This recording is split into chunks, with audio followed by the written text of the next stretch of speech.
ಹರಿಃ ಶ್ರೀಂ ಶ್ರೀಗುರುಭ್ಯೋ ನಮಃ ಸಮಸ್ತಗುರುಭ್ಯೋ ನಮಃ ಹರಿಃ ಶ್ರೀಂ. ಶ್ರೀಮನ್ಮಧ್ವವಿಜಯ ಮಹಾಕಾವ್ಯದಲ್ಲಿ ನಾವೀಗ 6ನೆಯ ಸರ್ಗವನ್ನು ವಿಚಾರ ಮಾಡ್ತಾ ಇರೋದು. ಆಚಾರ್ಯ ಮಧ್ವರು ಮಹಾಲಿಂಗೇಶ್ವರ ದೇವಸ್ಥಾನದ ನಂತರ ಮತ್ತೊಂದು ದೇವಸ್ಥಾನಕ್ಕೆ ಹೋದರು. ಕೇರಳದಲ್ಲಿ ಕೇರಳ ಮಂಡಲದಲ್ಲಿ ಆಚಾರ್ಯರ ಪರ್ಯಟನ ಆಗಿತ್ತು.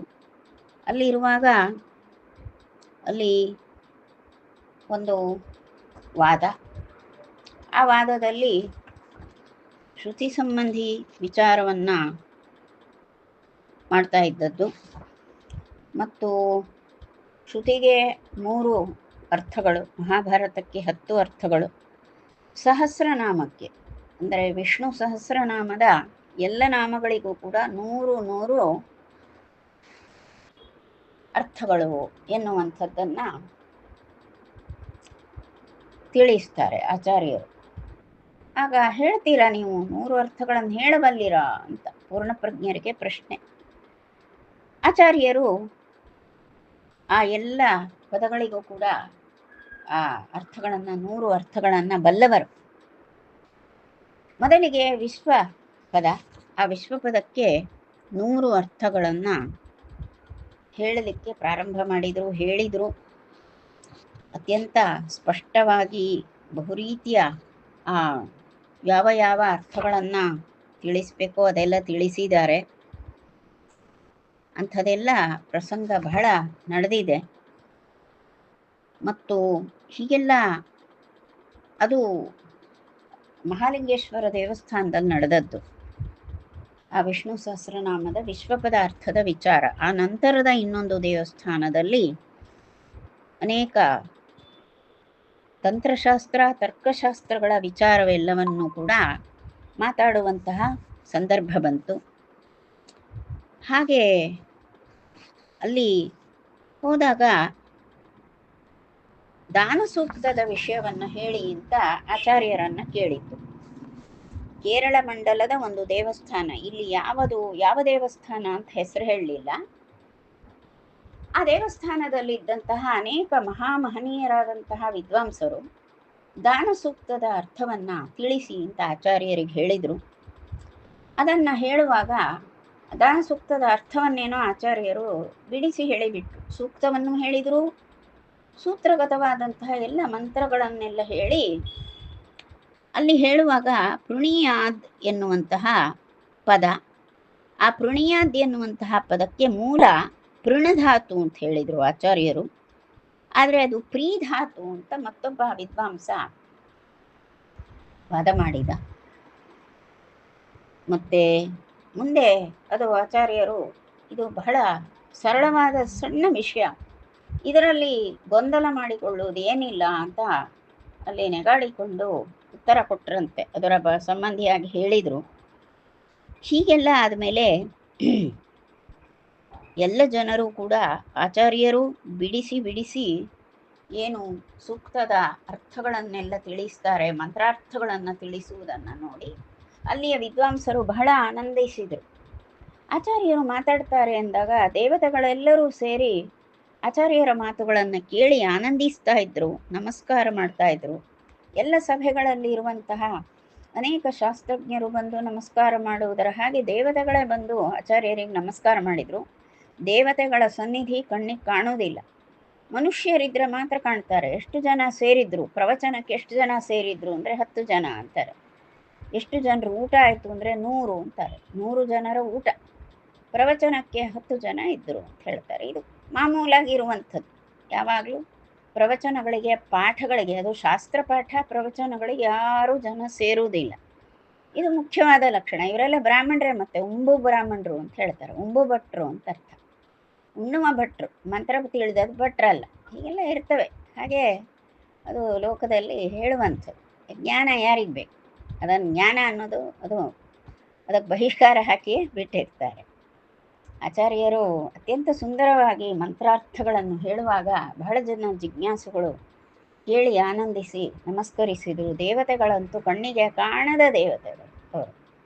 ದೇವತೆಗಳು ಅಂದರೆ ಅವರು ಎಂದು ಕೂಡ ಪರೋಕ್ಷ ಪ್ರಿಯರು. ಆ ಪರೋಕ್ಷ ಪ್ರಿಯರಾದ ದೇವತೆಗಳು ಬಂದು ನಮಸ್ಕಾರ ಮಾಡಿದರು ಅಂತ ಹೇಳಿದರು. ಮುಂದೆ ಇನ್ನೊಂದು ಸಭೆ.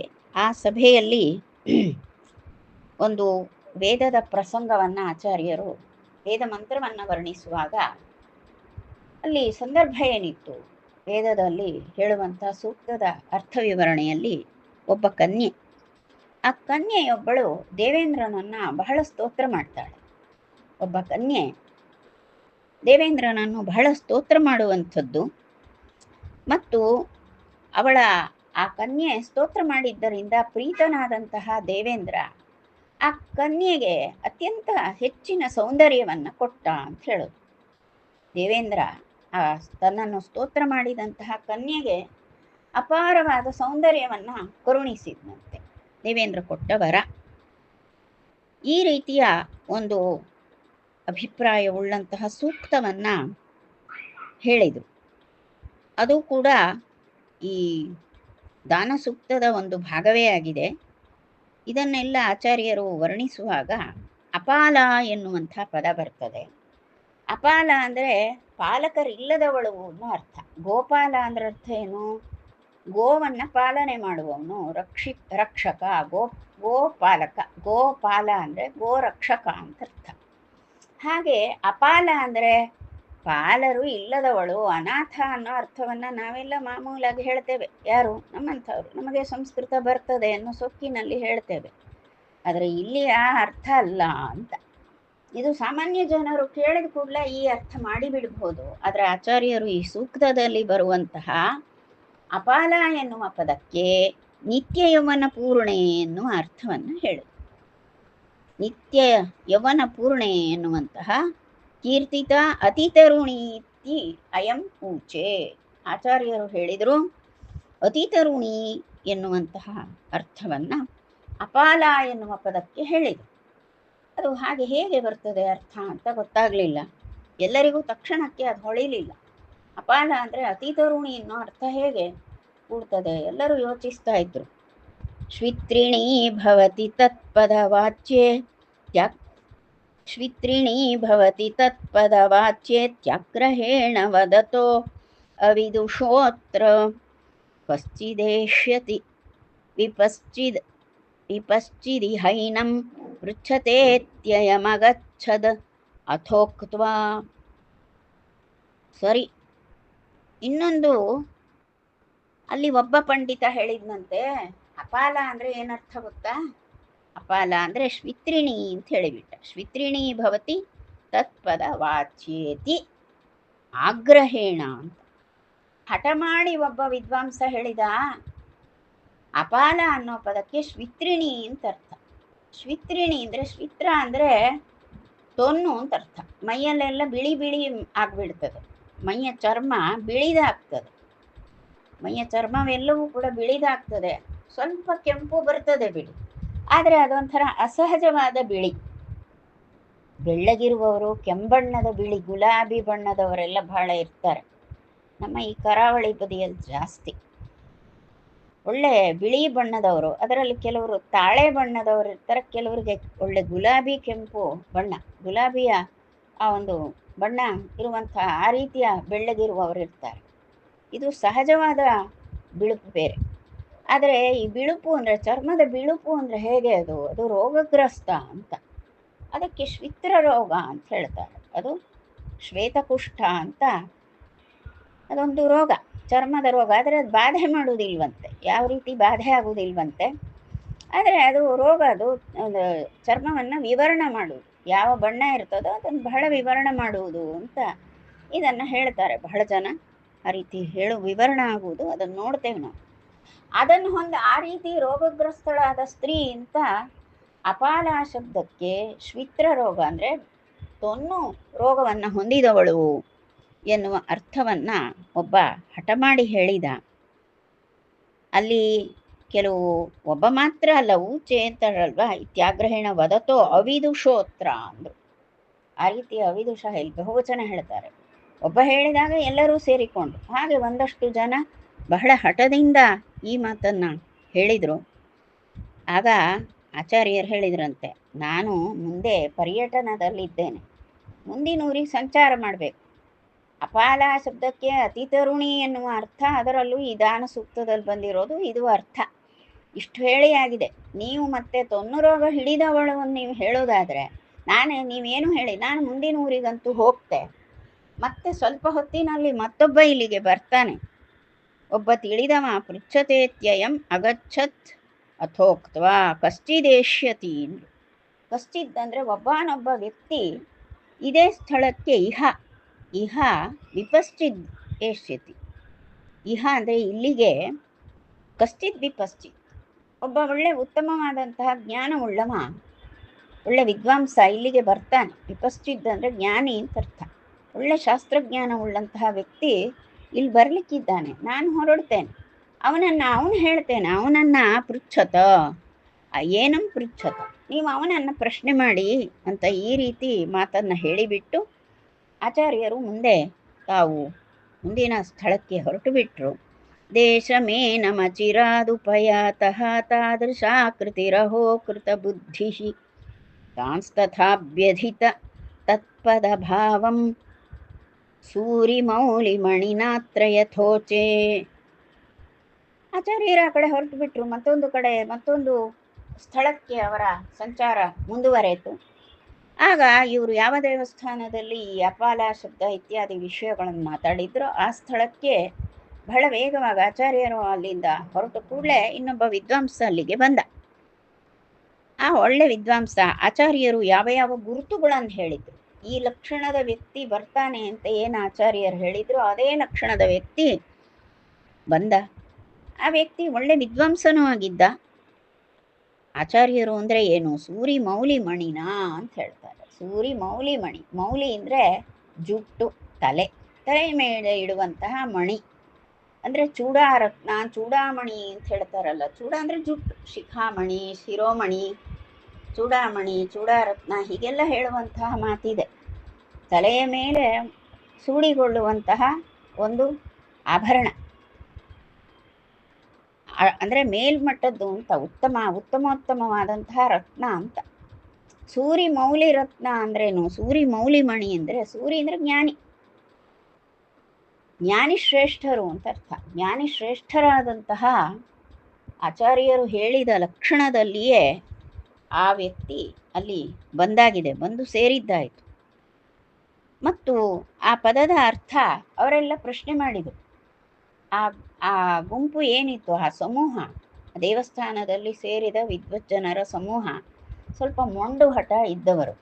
ಜ್ಞಾನವೂ ಸ್ವಲ್ಪ ಕಡಿಮೆಯೇ, ಯಾಕೆಂದರೆ ವಿಚಾರ ಶಕ್ತಿ ಇಲ್ಲ, ವಿಚಾರ ಮಾಡುವ ಬುದ್ಧಿಯೇ ಇಲ್ಲ. ಹೀಗಾಗಿ ವಿಚಾರ ಬುದ್ಧಿ ಇರಬೇಕು, ಶಕ್ತಿ ತಾನೇ ಬೆಳೀತದೆ, ಅದರ ವಿಚಾರ ಮಾಡುವ ಬುದ್ಧಿ ಇರಬೇಕು. ಯಾವ ಪದ ಏನು ಅರ್ಥ ಹೇಳಿತ್ತು ಅದರಿಂದ ನಮಗೆ ಸಿಗುವುದಾದರೂ ಏನಾದರೂ ಸಿಗಬೇಕಲ್ಲ, ಲಾಭ ಆಗಬೇಕು. ಇಂತಹ ಅರ್ಥದ ಲಾಭ ಆಗ್ತದೆ ಎನ್ನುವಂತಹ ರಸಿಕತೆ ಬೇಕು. ರಸಿಕತೆಯ ಗೊಡ್ಡುಗಳಾದರೆ ಏನು ಮಾಡೋದು, ರಸಿಕತೆ, ತತ್ವರಸಿಕತೆ ಬೇಕು. ಹಾಗಾಗಿ ಸ್ವಲ್ಪ ಅವರಲ್ಲಿ ವಾದ ಮಾಡುವವರಿದ್ದರು. ಈಗ ವ್ಯಕ್ತಿ ಒಬ್ಬ ಬಂದು ಕೂಡಲೇ ಅವನನ್ನು ಆಚಾರ್ಯರು ಹೇಳಿದ ಲಕ್ಷಣ ಇತ್ತು, ವಿದ್ವಾಂಸ ಹೌದು. ಪ್ರಶ್ನೆ ಮಾಡಿದರು ಇವರು. ಅವ ಎಲ್ಲ ಬಿಡಿಸಿ ಅರ್ಥವನ್ನು ಹೇಳಿಬಿಟ್ಟ. ಅಪಾಲ ಅಂದರೆ ಅತಿ ತರುಣಿ ಎನ್ನುವ ಅರ್ಥವನ್ನೇ ಹೇಳಿಬಿಟ್ಟ ಅಂತ ಹೀಗಾಯಿತು. ಕೇವಲಂ ನ ಸಕಲ ಶ್ರುತಿ ವಿದ್ಯಾ ಮನಪೂರ್ವಕ ಸಮರ್ಥಗಿರೋಸ್ಯ ಅಪ್ಯನಾಗತಗತ ಪ್ರತಿಪತ್ತಿಂ ಶ್ರದ್ಧಧುಃ ಪೃಥುಲಚೇತಸಯೇತೆ ಎನ್ನುವ ಮತ್ತೊಂದು ಮಾತು. ಕೇವಲಂ ನ ಸಕಲಾಶ್ರುತಿ ವಿದ್ಯಾ, ಆಚಾರ್ಯರು ಯಾವ ಮಾತಾಡಿದರೂ ಕೂಡ ಆ ಮಾತಿನಲ್ಲೆಲ್ಲ ಶ್ರುತಿ ವಿದ್ಯಾ, ಶ್ರುತಿಯ ಜ್ಞಾನ ಎದ್ದು ತೋರ್ತಿತ್ತು. ಶ್ರುತಿ ಪ್ರಮಾಣಪೂರ್ವಕವಾಗಿಯೇ ಮಾತಾಡ್ತಿತ್ತು. ಹಾಗಾಗಿ ಅವು ಬಾಯೆರಡು ಮಾತಾಡ್ತಾರೆ ಅಂದರೆ ಅದರಲ್ಲಿ ತುಂಬಿರುವುದೆಲ್ಲ ಶ್ರುತ್ಯರ್ಥವನ್ನೇ ಅವರು ಮಾತಾಡುವಂತಹ ಆ ರೀತಿಯ ಸರ್ವಜ್ಞರಾಗಿದ್ದರು ಆಚಾರ್ಯರು. ಸಮಸ್ತಗಿರೋ ಅಸ್ಯ ಅಂತ ಹೇಳ್ತಾರೆ, ಮಾನಪೂರ್ವಕ ಸಮಸ್ತಗಿರಹ. ಅವರೆಲ್ಲ ಮಾತುಗಳು ಕೂಡ ಮಾನಪೂರ್ವಕ ಅಂದರೆ ಪ್ರಮಾಣಪೂರ್ವಕವಾಗಿತ್ತು. ಮಾನ ಅಂದರೆ ಪ್ರಮಾಣ ಅಂತ ಅರ್ಥ. ಮಾನ ಶಬ್ದಕ್ಕೆ ಅನೇಕ ಅರ್ಥ ಉಂಟು. ಇಲ್ಲಿ ಮಾನ ಅಂದರೆ ಪ್ರಮಾಣ ಅಂತ ಅರ್ಥ. ಪ್ರಮಾಣ ಪುರಸ್ಸರವಾದಂತಹ ಮಾತುಗಳನ್ನೇ ಆಚಾರ್ಯರು ಮಾತಾಡ್ತಿದ್ರು. ಎಲ್ಲವೂ ಕೂಡ ಶ್ರುತಿ ವಿದ್ಯೆ ಹೀಗೆ ಅವರಲ್ಲಿ ಚೆನ್ನಾಗಿ ಊರಿ ಹೋಗಿತ್ತು. ಇದಿಷ್ಟು ಮಾತ್ರ ಅಲ್ಲ, ಇದು ವಿದ್ವಾಂಸರ ಲಕ್ಷಣ, ಅದರಲ್ಲಿ ಅತಿಶಯ ವಿದ್ವತ್ತಿದೆ ಆಚಾರ್ಯರಿಗೆ ಅಂತ ಹೇಳುವಂತಹ ಒಂದು ವಿಷಯ. ಅದಕ್ಕಿಂತ ಮಿಗಿಲಾಗಿ ಇನ್ನೊಂದು ಅಂಶ ಇದೆ. ಅದೇನು ಅಂತ ಕೇಳಿದರೆ, ಅಪ್ಯನಾಗತ ಗತ ಪ್ರತಿಪತ್ತಿಂ. ಅವರಿಗೆ ಮತ್ತೊಂದು ತಿಳುವಳಿಕೆ ಏನು ಅಂದರೆ, ಈಗಾಗಲೇ ನಡೆದು ಹೋದ ವಿಷಯಗಳನ್ನೆಲ್ಲ ಆಚಾರ್ಯರು ಸ್ಪಷ್ಟಪಡಿಸಿ ಹೇಳಿಬಿಡ್ತಿದ್ರು. ಇಂಥದ್ದೊಂದು ಆಗಿತ್ತಲ್ಲ, ಇಲ್ಲಿ ಇಂಥದ್ದೊಂದು ಪ್ರಸಂಗ ಈ ಸ್ಥಳದಲ್ಲಿ ನಡೆದಿತ್ತು ಹೇಳಿಬಿಟ್ಟು, ಅಥವಾ ಯಾವ್ದಾದ್ರು ವ್ಯಕ್ತಿಯ ಜೀವನದಲ್ಲಿ ನಡೆದಿತ್ತ ಅದನ್ನು ಹೇಳಿದರು. ಒಂದು ಊರಿಗೆ ಹೋದರೂ ಅಲ್ಲಿಯ ಸ್ಥಿತಿಯನ್ನು ಹೇಳಿದರು. ಅದು ಈಗಾಗಲೇ ಘಟಿಸಿ ಹೋದ ವಿಷಯ. ಅನಾಗತ ಅಂದರೆ ಇನ್ನೂ ಆಗಲಿಲ್ಲ, ನಡೆದಿಲ್ಲ, ಮುಂದೆ ಬರಲಿಕ್ಕಿದೆ. ಭವಿಷ್ಯತ್ತಿನಲ್ಲಿ ನಡೆಯುವಂಥ ವಿಷಯಗಳನ್ನು ಕೂಡ ಆಚಾರ್ಯರು ಹೇಳ್ತಿದ್ರು. ಅದೇ ಈ ವಿದ್ವಾಂಸ ಬರಲಿಕ್ಕಿದ್ದಾನೆ, ಅವನನ್ನು ಕೇಳಿ, ಅವನಿಂದ ನಿಮಗೆ ಸ್ಪಷ್ಟ ಆಗ್ತದೆ ಹೇಳ್ಕೊಂಡು ಹೋದದ್ದು. ಅದೇ ಪ್ರಕಾರ ಆಗಿತ್ತಲ್ಲ. ಈಗ ಆಚಾರ್ಯರು ಬಾಯ್ದೆರೆದು ಮಾತಾಡಿದರೆ ಎಲ್ಲ ಶ್ರುತಿ ಪ್ರಮಾಣ ಪುರಸ್ಸರವಾದಂತಹ ಮಾತುಗಳನ್ನು ಆಡ್ತಿದ್ರು. ಎರಡನೇದಾಗಿ ಇಲ್ಲಿ ಈಗಾಗಲೇ ನಡೆದು ಹೋದಂತಹ ಘಟನೆಗಳನ್ನು ಹೇಳುವಂಥದ್ದಾಗಲಿ, ಭವಿಷ್ಯದಲ್ಲಿ ನಡೆಯಲಿಕ್ಕಿರುವಂತಹ ವಿಷಯವನ್ನಾಗಲಿ ಆಚಾರ್ಯರು ಅದರ ಜ್ಞಾನವನ್ನು ಚೆನ್ನಾಗಿ ಹೊಂದಿದವರು. ಹೀಗೆ ಈ ರೀತಿ ಇರುವಂಥವರು ಇವರು. ಹಾಗಾಗಿ ಆಚಾರ್ಯರ ಈ ಒಂದು ವಿಶೇಷವಾದಂಥ ಪೃಥುಲ ಚೇತಸಃ ಅಂತ. ಪೃಥುಲ ಅಂದರೆ ವಿಶಾಲ ಅಂತರ್ಥ, ಚೇತಸ್ ಅಂದರೆ ಮನಸ್ಸು ಬುದ್ಧಿ ಅಂತರ್ಥ. ಪೃಥುಲ ಚೇತಸ್ ಅಂದರೆ ಸಕಲ ಜ್ಞಾನವನ್ನು ಉಳ್ಳಮ ಅಂದರೆ ಸರ್ವಜ್ಞ ಅಂತ. ಸರ್ವಜ್ಞರಾದಂತಹ ಆಚಾರ್ಯರು ಈ ರೀತಿ ಅಪಾರವಾದಂತಹ ತ್ರಿಕಾಲ ಜ್ಞಾನಿಗಳು, ಸರ್ವಜ್ಞರು. ಶಾಸ್ತ್ರವಂತೂ ಅವರಲ್ಲಿ ಊರಿ ಹೋಗಿದೆ.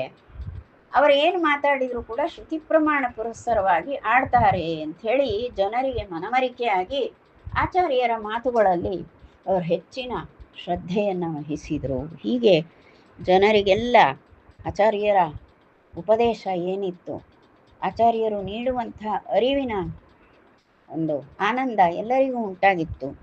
ಹೀಗಾಗಿ ಆಚಾರ್ಯರು ಅತಿಶಯ ಜ್ಞಾನಿಗಳು ಎನ್ನುವುದನ್ನು ಚೆನ್ನಾಗಿ ಆ ಜನರು ತಿಳಿದುಕೊಂಡರು, ನಂಬಿದರು ಸಹ. ಆಚಾರ್ಯರನ್ನು ಶ್ರದ್ಧದು ಅಂದರೆ ನಂಬಿಕೆ ಉಳ್ಳವರು, ಶ್ರದ್ಧೆ ವಹಿಸಿದರು. ಆಚಾರ್ಯರ ಮಾತಿನಲ್ಲಿ ಶ್ರದ್ಧೆ ವಹಿಸ್ತಿದ್ರು ಅಂತ. ಆಚಾರ್ಯರ ಮಾತಲ್ಲಿ ಶ್ರದ್ಧೆ ಬರಬೇಕು ಅಂದರೆ ಅವರ ಮಾತುಗಳನ್ನು ಚೆನ್ನಾಗಿ ಅಭ್ಯಾಸ ಮಾಡಬೇಕು. ದ್ವಾದಶ ಸ್ತೋತ್ರ ಅದೆಲ್ಲ ನೋಡುವಾಗ ನಮಗೆ ಅನುಭವಕ್ಕೆ ಬರ್ತದೆ. ದ್ವಾದಶ ಸ್ತೋತ್ರ ನೋಡುವಾಗ ಅದಕ್ಕಾಗಿ ದ್ವಾದಶ ಸ್ತೋತ್ರಕ್ಕಾಗಿಯೇ ಒಂದು ಕ್ಲಾಸ್ ಮಾಡಿದ್ದಾಗಿತ್ತು. ಅದು ಆ ದ್ವಾದಶ ಸ್ತೋತ್ರದ ಆ ವರ್ಗಗಳಲ್ಲಿ ಆಚಾರ್ಯರ ಮಾತುಗಳು ಎಷ್ಟು ಆಳ ಅಗಲ ಉಳ್ಳದ್ದು ಅಂತ ನಮಗೆ ಸ್ಪಷ್ಟ ಆಗಿತ್ತು. ಅದು ಮೇಲೆ ನೋಡಲಿಕ್ಕೆ ಅದರಲ್ಲೇನು ಹೆಚ್ಚು ರಸ ಅಲಂಕಾರ ಹೆಚ್ಚು ಕಾಣೋದಿಲ್ಲ. ಏನು ಶ್ಲೋಕಗಳು ಬರೆದಿದ್ದಾರೆ, ಸಂಸ್ಕೃತ ಅಲ್ವಾ, ಶ್ಲೋಕಗಳು ಬರ್ತದೆ, ಅವರಿಗೆ ಬರೆದಿದ್ದಾರೆ, ಏನೋ ಸಾಧಾರಣ ಇದೆ ಅಂತದೆ. ಆದರೆ ಅದನ್ನು ನೋಡುವಾಗ ನಮಗೆ ನೇರವಾಗಿ ಉಪನಿಷತ್ ಓದುವ ಹಾಗೆ ಆಗ್ತದೆ, ಭಾಗವತ ಓದುವ ಹಾಗೆ ಆಗ್ತದೆ. ಹಾಗೆ ಎಲ್ಲವನ್ನು ಕೂಡ ಅವರು ಸಮಸ್ತ ಪ್ರಮಾಣಗಳನ್ನು ಕೂಡ ಮೇಳೈಸಿ ಇರುವಂತಹ ಶ್ಲೋಕಗಳನ್ನು ನುಡಿತಾರೆ ಅವರು. ಹಾಗಾಗಿ ಆಚಾರ್ಯರ ಮಾತು ತೀರ ನಮ್ಮ ಆತ್ಮಕ್ಕೆ ಹತ್ತಿರವಾದದ್ದು. ಯದ್ಯದೇವ ಸಪದಿ ಪ್ರಕೃತಂ ಸ್ಯಾತ್ ತತ್ತದೇಶ ಯದವೇದಖಿಲಂಚ ಸರ್ವದಾ ಸದಸಿ ಸರ್ವಬೋಧಾನಾಂ ಸರ್ವವಿದ್ಯತಿರಿತಿ ಪ್ರಥಿತೋ ಅಭೂದ್ ಎನ್ನುವಂಥದ್ದು. ಏನದು ಅಂತ ಕೇಳಿದ್ರೆ, ಆಚಾರ್ಯರು ಯಾವ ಸ್ಥಳಕ್ಕೆ ಹೋದರೂ ಕೂಡ ಅಲ್ಲಿ ಅನೇಕ ವೇದಾಂತ ವಿಷಯ ಶಾಸ್ತ್ರ ಚರ್ಚೆಗಳು ಬರ್ತಿದ್ವು. ಬಹಳ ಸಹಜ. ಒಬ್ಬ ಸ್ವಾಮಿಗಳಲ್ಲಿ ನಾವು ಸ್ವಾಮಿಗಳನ್ನು ಮಾತಾಡಿಸುವಾಗ ಸ್ವಾಮಿಗಳನ್ನು ಸಂಸ್ಕೃತದಲ್ಲೇ ಮಾತಾಡಿಸು, ಹಾಗೆ ಮಾಡಬೇಕು. ಯಾಕೆ? ಸ್ವಾಮಿಗಳು ಅಂದರೆ ಅವ್ರ ಸಂಸ್ಕೃತ ಭಾಷೆ ಏನು ಮಾಡ್ತದೆ. ಈ ಶಾಲೆ ಕಾಲೇಜಲ್ಲಿ ಓದಿದ ಮಕ್ಕಳನ್ನು ಇಂಗ್ಲೀಷ್ನಲ್ಲಿ ಮಾತಾಡಿಸ್ತಾರಲ್ಲ, ಸಿಟಿ ಮಕ್ಕಳು. ಮತ್ತು ಸಿಟಿಯಲ್ಲಿ ಶಾಲಾಭ್ಯಾಸ ಅಂದರೆ ಇಂಗ್ಲೀಷ್ ಮೀಡಿಯಮ್, ಇಂಗ್ಲೀಷ್ ಮಾತಾಡಿಬಿಡ್ತಾರೆ ಮಕ್ಕಳು, ಹೌದಾ? ಒಂದು ಸ್ವಾಮಿಗಳನ್ನು ಮಾತಾಡಿಸ್ಬೇಕಾದ್ರೆ ಸಂಸ್ಕೃತದಲ್ಲಿ ಮಾತಾಡಿಸೋದು ಆಯಿತು. ಆದರೆ ಸಂಸ್ಕೃತ ಮಾತ್ರ ಅಲ್ಲ, ಭಾಷೆ ಮಾತ್ರ ಅಲ್ಲ, ಶಾಸ್ತ್ರ. ಆ ಶಾಸ್ತ್ರವನ್ನು ಮಾತಾಡಿಸೋದು ಸಹಜ ಸ್ವಾಮಿಗಳಿಗೆ. ಯಾಕೆ ಅಂದರೆ ಸ್ವಾಮಿಗಳು ಅಂದರೆ ಅವರು ಸರ್ವಶಾಸ್ತ್ರಗಳನ್ನು ಅಧ್ಯಯನ ಮಾಡಿದವರೇ ಸನ್ಯಾಸಿ ಆಗಬೇಕು. ಯಾರ್ಯಾರನ್ನು ತಂದು ಕೂಡಿಸ್ಲಿಕ್ಕಿಲ್ಲ, ವ್ಯತ್ಯಾಸ ಆಗ್ತದೆ ಬಿಡಿ. ಆದರೆ ಏನೇನು ವಿಷಯ ಚರ್ಚೆಗೆ ಬರ್ತಾ ಇತ್ತೋ ಆ ಸಭೆಯಲ್ಲಿ ಯಾವ ಊರಿಗೆ ಆಚಾರ್ಯರು ಹೋಗ್ತಾರೋ ಅಲ್ಲಿ ಎಷ್ಟು ಜನ ಆ ವಿಷಯಗಳ ಶಾಸ್ತ್ರ ಚರ್ಚೆಗೆ ಬರ್ತಾರೋ, ಏನೇನು ವಿಷಯಗಳನ್ನು ಹಿಡಿದು ಚರ್ಚೆ ಮಾಡ್ತಾರೆ ಅನ್ನೋದು ಆಚಾರ್ಯರಿಗೆ ಮೊದಲೇ ತಿಳಿತಿತ್ತು. ಯದ್ಯದೇವ ಸಪದಿ ಪ್ರಕೃತಂ ಸ್ಯಾತ್.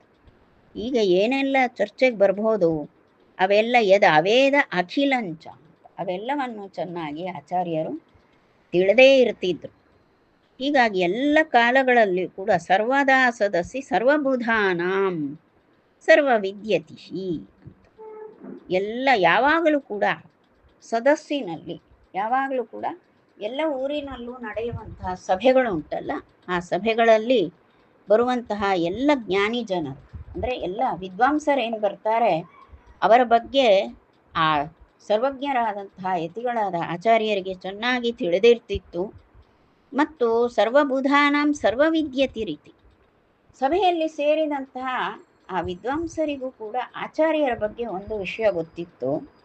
ಏನದು ಅಂದರೆ ಸರ್ವವಿದ್ಯತಿ ಯತಿಹಿ ಅಂತ. ಆಚಾರ್ಯರು ಅಂದರೆ ಸರ್ವಜ್ಞನಾದ ಯತಿ, ಸರ್ವಜ್ಞಯತಿ, ಈ ಪೂರ್ಣಪ್ರಜ್ಞರು ಎನ್ನುವ ಪ್ರಥಿತೋಭೂತ್, ಈ ರೀತಿಯ ಪ್ರಸಿದ್ಧಿಯನ್ನು ಪಡೆದವರು ಆಚಾರ್ಯರು. ಈ ರೀತಿ ಪ್ರಸಿದ್ಧಿಯನ್ನು ಪಡೆದು ಬಿಟ್ಟರು ಆಚಾರ್ಯರು, ಈ ರೀತಿ ಪ್ರಸಿದ್ಧರಾದವರು ಅಂತ. ಏನು ಸರ್ವವಿದ್ಯತಿ, ಸರ್ವಜ್ಞರಾದ ಯತಿ ಅಂತ ಆನಂದ ತೀರ್ಥರು ಪ್ರಸಿದ್ಧರಾದರು ಎನ್ನುವ ಅರ್ಥ ಇಲ್ಲಿ ಬರ್ತದೆ. ಅಪ್ರಯಾತಮಪಿ ದೇಶಮಶೇಷಂ ವ್ಯಾನಸೆ ಸುಜನಕೈರವ ಬಂಧು ಪೂರ್ಣದೃಕ್ ಪ್ರತತಯ ನಿಜಕೀರ್ತ್ಯ ಪೂರ್ಣಚಂದ್ರ ಇವ ಚಂದ್ರಿಕಯಾಲಂ. ಈಗ ಆಚಾರ್ಯರು ಅಂದರೆ ಏನು? ಆಚಾರ್ಯರು ಅಂದರೆ ಪೂರ್ಣಾಕಾರದ ಚಂದ್ರನ ಹಾಗೆ. ಪೂರ್ಣಾಕಾರದ ಚಂದ್ರ ಸಂಪೂರ್ಣವಾಗಿ ಬೆಳಕನ್ನು ಸೂಸ್ತಾನೆ. ಪೂರ್ಣಾಕಾರದ ಚಂದ್ರನಿಂದ ಸಂಪೂರ್ಣ ತಿಂಗಳ ಬೆಳಕು ಲೋಕಕ್ಕೆಲ್ಲ ಹರಡ್ತದೆ. ಆ ತಿಂಗಳ ಬೆಳಕು ಬಂದ ಕೂಡಲೇ ನೈದಿಲೆ ಪುಷ್ಪಗಳೆಲ್ಲ ಅರಳ್ತವೆ. ಈ ನೈದಿಲೆ ಪುಷ್ಪಗಳ ಬಗ್ಗೆ ಇದು ಕವಿಕಲ್ಪನೆ ಅಂತಾರೆ. ಕವಿಕಲ್ಪನೆ ಅಂತ ಯಾರೂ ನಂಬಬೇಡಿ. ಆ ತಳಿ ಈಗಿಲ್ಲ ಅಷ್ಟೆ, ನೈದಿಲೆ ತಳಿ ಈಗಿಲ್ಲ. ಹೀಗೆ ರಾತ್ರಿ ಚಂದ್ರೋದಯ ಆದಾಗ ಆ ತಿಂಗಳ ಬೆಳಕಿನಿಂದ ಅರಳುವಂತಹ ಜಲಪುಷ್ಪ ಯಾವುದಿದೆ ಅದಕ್ಕೆ ನೈದಿಲೆ ಅಂತ ಹೇಳೋದು. ಈಗ ಅದು ಕಾಣದೇ ಇರೋದು, ಅದನ್ನು ಕವಿಕಲ್ಪನೆ ಎಂದು ಬಿಡ್ತಾರೆ. ಆ ಮಾತನ್ನು ಯಾರೂ ನಂಬಲಿಕ್ಕಿಲ್ಲ. ಕಾಲಾಂತರದಲ್ಲಿ ಈ ತಳಿಗಳು ನಷ್ಟವಾಗ್ತದಲ್ಲ, ಹಾಗೆ ನಷ್ಟವಾದದ್ದು. ಯಾಕೆಂದರೆ ಒಬ್ಬರಿಬ್ಬರಾದರೆ ಪರವಾಗಿಲ್ಲ, ಎಲ್ಲ ಕವಿಗಳು ಹೇಳ್ತಾರೆ, ಎಲ್ಲ ಪುರಾಣಗಳಲ್ಲಿ ಉಂಟು, ಕಾವ್ಯಗಳಲ್ಲಿ ಉಂಟು, ಎಲ್ಲ ಕಡೆಯಲ್ಲೂ ಉಂಟು. ಹೀಗಾಗಿ ನಾವು ಕವಿಕಲ್ಪನೆ ಅಂತ ಹೇಳಲಿಕ್ಕಿಲ್ಲ. ನೈದಿಲೆ ಅನ್ನೋ ಪುಷ್ಪ ಇದ್ದಿತ್ತು. ಆ ಜಲಪುಷ್ಪ, ನೈದಿಲೆ ಎನ್ನುವಂತಹ ಜಲಪುಷ್ಪ ತಿಂಗಳ ಬೆಳಕಿಗೆ ಚೆನ್ನಾಗಿ ಅರಳುವಂಥ ಜಲಪುಷ್ಪ ಆಗಿರ್ತದೆ. ಈಗ ಇಲ್ಲಿ ಪೂರ್ಣಾಕಾರದ ಚಂದ್ರ ಯಾರು ಅಂದರೆ ಆಚಾರ್ಯರೇ. ಪೂರ್ಣದೃಕ್ ಪ್ರತತಯ ನಿಜಕೀರ್ತ್ಯ. ಆಚಾರ್ಯರು ಅಂದರೆ ಪೂರ್ಣಾಕಾರದ ಚಂದ್ರನಂತಹ ಮುಖಮಂಡಲವುಳ್ಳಂತಹ ಆಚಾರ್ಯರು. ಆ ಪೂರ್ಣಚಂದ್ರನಂತೆ ಮುಖವುಳ್ಳ ಆಚಾರ್ಯರ ಮುಖದಿಂದ ಹೊರಹೊಮ್ಮುವಂತಹ ಕಾಂತಿ ಅದು ತಿಂಗಳ ಬೆಳಕಿನ ಹಾಗಿತ್ತು. ಹಾಗೆಯೇ ಆಚಾರ್ಯರ ಕೀರ್ತಿ ಎನ್ನುವಂತಹ ತಿಂಗಳ ಬೆಳಕು ಎಲ್ಲ ದಿಕ್ಕುಗಳಲ್ಲಿ ಹರಡಿ ಹೋಗಿತ್ತು. ಹೀಗಾಗಿ ಅದು ನೈದಿಲೆಗಳನ್ನು ಅರಳಿಸ್ತಿತ್ತು. ಹೇಗೆ ತಿಂಗಳ ಬೆಳಕು ನೈದಿಲೆ ಪುಷ್ಪಗಳನ್ನು ಅರಳಿಸ್ತವೆಯೋ ಹಾಗೆ ಈ ಪೂರ್ಣಾಕಾರದ ಚಂದ್ರನಂತೆ ಇರುವಂತಹ ಆಚಾರ್ಯರ ಕಾಂತಿ, ಆಚಾರ್ಯರ ಕೀರ್ತಿ ಎನ್ನುವಂತಹ ತಿಂಗಳ ಬೆಳಕು ಸಜ್ಜನರೆನ್ನುವಂತಹ ಎಲ್ಲ ನೈದಿಲೆಗಳನ್ನು ಅರಳಿಸ್ತಿತ್ತು ಅಂತ ಹೇಳ್ತಾರೆ. ಸಜ್ಜನರೇ ನೈದಿಲೆಗಳು, ಅವರ ಮುಖ ಅರಳುತ್ತಿತ್ತು ಆಚಾರ್ಯರ ಸ್ಮರಣೆ ಮಾಡಿದರೆ. ಆಚಾರ್ಯರ ಕೀರ್ತಿ ಎನ್ನುವ ಬೆಳದಿಂಗಳು ಅವರನ್ನು ಮುಟ್ಟುವಾಗ ಸಜ್ಜನರ ಮನಸ್ಸು ಆನಂದಗೊಂಡು ಅವರ ಮುಖ ಅರಳುತ್ತಿತ್ತು. ಈ ರೀತಿ ಚಂದ್ರನ ಹಾಗೆ ಆಚಾರ್ಯರು ಅಂತ. ಈ ಚಂದ್ರನ ಹೋಲಿಕೆ ನಾನು ಹೇಳಿದ್ದೆ, ಪ್ರಾರಂಭದಿಂದ ಬಂದಿದೆ. ಆಚಾರ್ಯರನ್ನು ಚಂದ್ರನಿಗೆ ಹೋಲಿಸುವಂಥದ್ದು. ಇದು ಪ್ರಾರಂಭದಿಂದ ಬಂದಿದೆ, ಇನ್ನೂ ಮುಂದುವರೆಯುತ್ತದೆ. ಇಲ್ಲಿ ಪೂರ್ಣಾಕಾರದ ಚಂದ್ರ ಅಂತ ಆಚಾರ್ಯರನ್ನು ಬಹಳ ವರ್ಣಿಸ್ತಾರೆ. ಇಲ್ಲಿ ಸಜ್ಜನರ ಮನಸ್ಸನ್ನು ಅರಳಿಸುವಂತಹ ಆ ಕೀರ್ತಿಯನ್ನು ಆಚಾರ್ಯರು ಹೊಂದಿದವರು ಅಂತ ಇಷ್ಟು ಹೇಳುವಂಥದ್ದು.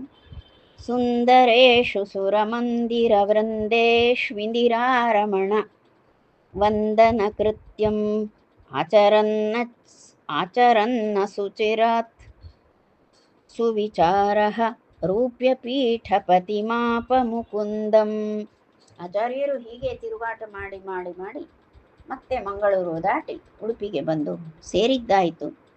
ಉಡುಪಿಯಲ್ಲಿ ಅವರು ಎಲ್ಲ ದೇವಸ್ಥಾನಗಳು, ಅನೇಕ ದೇವಸ್ಥಾನಗಳನ್ನು ತಿರುಗಾಡಿದ್ದಾರೆ. ಎಷ್ಟೆಲ್ಲ ದೇವಸನ್ನಿಧಿಗಳನ್ನು, ಕೇರಳದಲ್ಲಿಯ ಎಲ್ಲ ದೇವಸ್ಥಾನಗಳನ್ನು ತಿರುಗಾಡಿ ತಿರುಗಾಡಿ ನೋಡಿದವರು ಆಚಾರ್ಯರು. ಎಲ್ಲ ದೇವಸ್ಥಾನಗಳಿಗೆ ಹೋಗಿ ಅಲ್ಲಿಯ ಮೂರ್ತಿಗಳನ್ನು ಪೂಜಿಸಿ ಬಂದವರು ಆಚಾರ್ಯರು. ಎಲ್ಲ ಕಡೆಯಲ್ಲೂ ಕೂಡ ಇಂದಿರಾಪತಿಯಾದಂತಹ ಆ ಇಂದಿರಾರಮಣ ವಂದನ ಕೃತ್ಯಂ, ಎಲ್ಲ ಕಡೆಗೆ ಆ ಇಂದಿರಾಪತಿಯಾದಂತಹ ಹರಿಯನ್ನು ಚೆನ್ನಾಗಿ ವಂದಿಸಿ ಪೂಜಿಸಿ ಅವರ ಸಂಚಾರವನ್ನು ನಡೆಸಿಕೊಂಡು ಆಚಾರ್ಯರು ಬರ್ತಿದ್ರು. ಇದು ಆಚಾರ್ಯರ ಸದಾಚಾರ. ಆಚಾರ್ಯರ ಸದಾಚಾರ ಏನು? ಇಂದಿರಾಪತಿಯಾದ ಹರಿಯನ್ನು ಅರ್ಚಿಸಿ ವಂದಿಸುವಂಥದ್ದು ಅವರ ಆಚರಣೆ. ಮನಸ್ಸು ಸದಾ ಇಂದಿರಾರಮಣನಾದ ಹರಿಯನ್ನೇ ಧ್ಯಾನಿಸುವ ಮನಸ್ಸು. ಬಾಯ್ದೆರೆದರೆ ಶ್ರುತಿವಾಕ್ಯಗಳ ಶ್ರುತಿ ಪ್ರಮಾಣ ಪೂರ್ವಕವಾಗಿ ಆ ಇಂದಿರಾಪತಿಯ ಸರ್ವೋತ್ತಮತ್ವವನ್ನು ಹೇಳು. ಹೀಗೆ ಅವರ ಮನಸ್ಸು, ಮಾತು ಮತ್ತು ಆಚರಣೆ, ಹೀಗೆ ತ್ರಿಕರಣಗಳು ಕೂಡ ಭಗವತ್ಪರವಾದಂಥವೇ ಆಗಿತ್ತು ತ್ರಿಕರಣಗಳು ಅಂತ ಇಷ್ಟು ನಮಗೆ ವರ್ಣಿಸ್ತಾರೆ. ಹೀಗೆಲ್ಲ ತಿರುಗಾಟ ಮಾಡಿ ಆಚಾರ್ಯರು ಉಡುಪಿಗೆ ಬಂದು ಸೇರಿದರು. ಉಡುಪಿಯ ಒಡೆಯ ಅನಂತೇಶ್ವರ, ಆ ಅನಂತೇಶ್ವರ ಸನ್ನಿಧಿಗೆ ಬಂದು ಆ ಮುಕುಂದನನ್ನು ನಮಸ್ಕಾರ ಮಾಡಿದರು. ಹೀಗೆ ಏನಿದ್ರು ಎಲ್ಲ ಅನಂತೇಶ್ವರನಿಗೆ ತಂದು ಒಪ್ಪಿಸಿ ಬಿಡು, ಅನಂತೇಶ್ವರ ಅರ್ಪಣ ಮಸ್ತು ಅಂಥೇಳಿ ಆ ಹರಿಗೆ ನಮಸ್ಕಾರ ಮಾಡಿ ಒಪ್ಪಿಸಿ ಬಿಟ್ಟರೆ ಅಲ್ಲಿಗೆ ಅವರ ತಿರುಗಾಟ ಎಲ್ಲ ಸಮರ್ಪಕ ಅಂತರ್ಥ. ಅದೇ ಅವರ ಕ್ರಮವಾಗಿತ್ತು.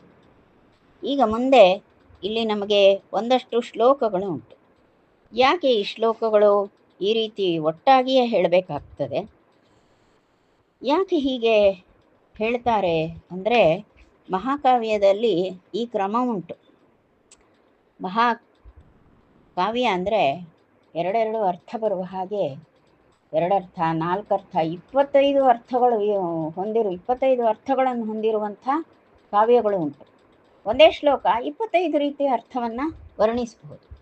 25 ಅರ್ಥಗಳನ್ನು ವರ್ಣಿಸುವುದು ಅಂದರೆ ಅದು ಆಗ್ತದಪ್ಪ. ಅದಕ್ಕಾಗಿ ಅದಕ್ಕೆ ಹೇಳ್ತಾರೆ ನೈಷಧಂ ವಿದ್ವದೌಷಧಂ ಅಂತ. ವಿದ್ವಾಂಸರಿಗೆ ಒಂದು ಮದ್ದು ಕೊಟ್ಟ ಹಾಗೆ. ಮದ್ದು ಕಹಿಯಾಗಿರ್ತದೆ. ಕಹಿ ಮದ್ದು ಕೊಟ್ಟರೆ ಮದ್ದು ತಗೊಳ್ಳೇಬೇಕು, ಆದರೆ ಅತ್ಯಂತ ಕಹಿ ಹೇಗೆ ತಗೊಳ್ಳೋದು? ಅದಕ್ಕೆ ವಿದ್ವಾಂಸರಿಗೆ ಒಂಥರ ಕಹಿ ಮದ್ದು ಕೊಟ್ಟ ಹಾಗೆ ಆಗ್ತದಂತೆ. ಅಂಥದ್ದು ನೈಷಧ ಕಾವ್ಯ ಅಂತ ಹೇಳ್ತಾರೆ. ಹೀಗೆ ಬಹಳ ಚಮತ್ಕಾರಿಕವಾದಂತಹ ಕಾವ್ಯಗಳು ಉಂಟು. ಕೆಲವನ್ನು ನೋಡಿದರೆ ಬಹಳ ಆನಂದವೂ ಆಗ್ತದೆ. ಒಂದೇ ಶ್ಲೋಕ, ಅದು ಶಿವಪಾರ್ವತಿಯರಿಬ್ಬರಿಗೂ ಕೂಡ ಅನ್ವಯ ಆಗುವಂಥದ್ದು. ಅಂಥ ಶ್ಲೋಕಗಳನ್ನೆಲ್ಲ ನೋಡ್ತೇವೆ. ಬಹಳ ಆನಂದ ಆಗ್ತದೆ. ಇನ್ನೇನಿಲ್ಲ, ಅದನ್ನು ನೋಡುವಾಗ ಒಟ್ಟಾಗಿ ಆ ಶಿವಪಾರ್ವತಿಯರು ಜೊತೆಯಾಗಿ ಮನಸ್ಸಿಗೆ ಬರ್ತಾರೆ. ಇನ್ನೆಷ್ಟೆಲ್ಲ ಸಂತೋಷ ಆಗಬೇಕು. ಇಂಥ ಕಾವ್ಯಗಳು ಉಂಟು. ಇಲ್ಲಿ ಆಚಾರ್ಯರ ವರ್ಣನೆ ಮಾಡುವಾಗ ನಮಗಿಲ್ಲಿ ನಾರಾಯಣ ಪಂಡಿತಾಚಾರ್ಯರು 8 ಶ್ಲೋಕಗಳ ಒಂದು ಗುಚ್ಛವನ್ನು ಕೊಡ್ತಾರೆ. ನಾನು ಶ್ಲೋಕಗಳನ್ನು ಓದಿ ಬಿಡ್ತೇನೆ. ಇಷ್ಟು ಶ್ಲೋಕಗಳನ್ನು ಓದಿ ನಿಲ್ಲಿಸ್ತೇನೆ. ಮತ್ತೆ ನಾಳೆ ಈ ಶ್ಲೋಕಗಳ ಅರ್ಥ ವಿಚಾರ ಮಾಡುವ. ಭೂಸುರ ಪ್ರವರ ಬುದ್ಧಿ ಸಮೃದ್ಧಿ ವ್ಯಕ್ತಯುಕ್ತ ವಪುಷಂ ರುಚಿರಾಂಗೀಂ ಸೂತ್ರದೀಪ್ತ ಮಣಿಮಾಲಿಕಯಾಲಂ ಭೂಷಿತಾಂ ಭುವನಭೂಷಣ ಭೂತಾಂ ಪಾದಸುಂದರ ಪದಕ್ರಮ ಭಾವೈಃ ಭಾಸಿತಾಂ ಪ್ರಕಟವರ್ಣಗುಣಾಢ್ಯಾಂ ಭಾರತೋತ್ತಮಭೃತಾಮನುರೂಪಾಚ್ಛಾದನಾಂ ಸಮಧಿಕ ಸ್ವರಶೋಭಾಂ ರಾಜಸೂಯಮುಖಸನ್ಮಖವೃತ್ತಾಂ ವಾಸುದೇವಗುಣನಿಷ್ಠಿತಭಾವಾಂ सर्वधर्मपरिशिक्षणदक्षां वन्दितां जनतया जननीवद् मौलिसङ्ग्रहविकर्षणदूनां मायिना सदसि दुष्टजनेन न्यायमार्गमपहाय महान्तं शिवेश्वरत्वमपि साधयतालं सज्जनैः कतिपयैरतिदीनैः सज्जनैः कतिपयैरतिदीनैः चालितैः कलिबलाच्छुभमार्गाद् अप्युपेक्षितविकर्षणदुःखां सतिशोकमपि कैश्चन दृष्टां वासुदेवधरणीधरनाथेत्युच्चकैरपि मुहुः प्रवदन्तीं पूर्णसद्गुणमजं गतदोषं बिभ्रतीं हृदि विविक्तमशेषाद् वार्यताम्बुधजनैर्ननुहाः नैष धर्म इति चाभिदधानां कृष्णलालिततमाम् अनवद्याम् अप्यनन्यशरणां शरणोत्कां वेदिजामिव पुरा भरताग्र्यः सस्वयं श्रुतिततिं खलु दृष्ट्वा पुष्टबुद्धिरकरोत्करुणाब्धिः ದುಷ್ಟಪಕ್ಷದಮನಸ್ಥಿರ ಸಂಧಾಮ ಎನ್ನುವಂತಹ ಅತ್ಯಂತ ಮಹಾಭಾರತ ಪ್ರಸಂಗ ವಿಶೇಷವನ್ನು ಹೊಂದಿಸಿ ಹೇಳಿರುವಂತಹ ಈ ಚಂದದ ಶ್ಲೋಕಗಳು ಒಟ್ಟು ಆಚಾರ್ಯರ ಆ ಜೈತ್ರ ಯಾತ್ರೆ ಜ್ಞಾನಾರ್ಥವಾಗಿ ಜ್ಞಾನ ಪ್ರಸಾರಕ್ಕಾಗಿ ಆಚಾರ್ಯರು ಅನೇಕ ಕ್ಷೇತ್ರಗಳಿಗೆ ತಿರುಗಾಡು ಅಲ್ಲೆಲ್ಲ ಬರುವಂತಹ ಸವಾಲುಗಳು ಆಗ ಪ್ರಬಲವಾಗಿದ್ದಂತಹ ಮಾಯಾವಾದ ಆ ಮಾಯಾವಾದವನ್ನು ನಿರಾಕರಿಸಿ ಶ್ರುತಿ ಪ್ರಮಾಣಾನುಸಾರವಾಗಿ ಆಚಾರ್ಯರು ಲೋಕದಲ್ಲೆಲ್ಲ ತತ್ವವಾದವನ್ನು ಬೋಧಿಸಿದ್ದು ಎಲ್ಲವೂ ಕೂಡ ಈ ಶ್ಲೋಕಗಳಲ್ಲಿ ಸಂಗ್ರಹ ಮಾಡಿ ತಿಳಿಸ್ತಾರೆ. ಮಹಾಭಾರತದ ಪ್ರಸಂಗ ವಿಶೇಷವನ್ನು ಕೂಡ ಇಲ್ಲಿ ತಿಳಿಸ್ತಾರೆ. ಹೀಗಾಗಿ ಈ 8 ಶ್ಲೋಕಗಳನ್ನು ನಾವು ಒಟ್ಟಾಗಿ ಮತ್ತೆ ನಾಳೆ ವಿಚಾರ ಮಾಡೋಣ. ಬ್ರಹ್ಮಾರ್ಪಣಮಸ್ತು.